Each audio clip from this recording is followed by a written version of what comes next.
من عربية في الشارع لأشهر محل بيبيع البليلة في مصر، وبقى معاه ملايين وسموه ملك البليلة. من وهو عنده 9 سنين اشتغل وحياته شبه حياة عبد الغفور البرعي. الحاج شوقي الفخراني من طبق البليلة عمل أكتر من 17 صنف. تعالوا نعرف حكاية ملك البليلة وإزاي اتشهر في مصر كده، وليه رغم شهرته رفض يفتح فروع جديدة بره مصر.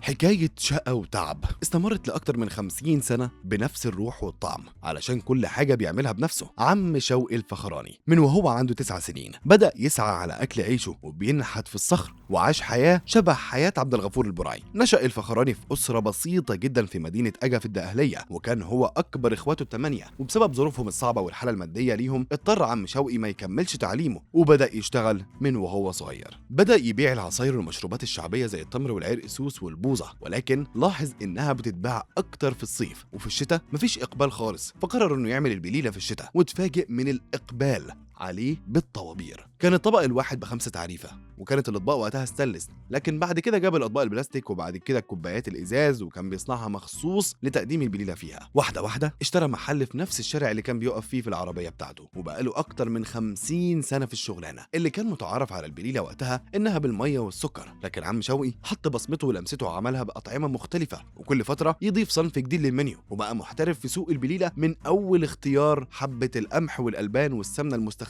ولكن بعد طول خبره اضاف وصنع اختراعات مع البليله، وبقى طبق البليله اللي بيقدمه حوالي 17 صنف. والمفاجاه ان اسعاره رخيصه وبجوده عاليه جدا. بدا عم شوقي يقدم البليله باللبن والسكر والسوداني، وبعدها ضاف مكسرات كتير وسمنه بلدي على اصولها، فبقى الزبون من دول بياكل وجبه مش مجرد تحليه. الكاس مكون من بليله وسكر وفانيليا ولبن وزبيب وسمنه بلدي وقشطه وجوز هند وقرفه وفستق وبندق وعين جمل وكاجو، وده سعرها بيبدا من 25 جنيه، اما لو ساده ب 15 جنيه. قال انه مش بيبص للجانب المادي على قد ما بيحط الزبون قدام عينه، وعشان كده ربنا كرمه من وسع، وبقى ملك البليله زي ما الزباين اطلقوا عليه. وبقى كل اللي عايز يشتغل في مجال البليله يسمي نفسه الاجاوي نسبه الى اجا بلده، واللي رفض انه يخرج براها وقال مش هخرج منها، وزي ما بدات مشواري فيها هنهي فيها برضه. ورغم شهره عم شوقي والمصانع الكتير اللي عنده اللي بيصنع فيها الحلويات الشرقيه، ولكن لازم يعمل البليله بايده ويقف على الحله بنفسه ويعمل الطلبات للزباين. وقال انا حافظ زبوني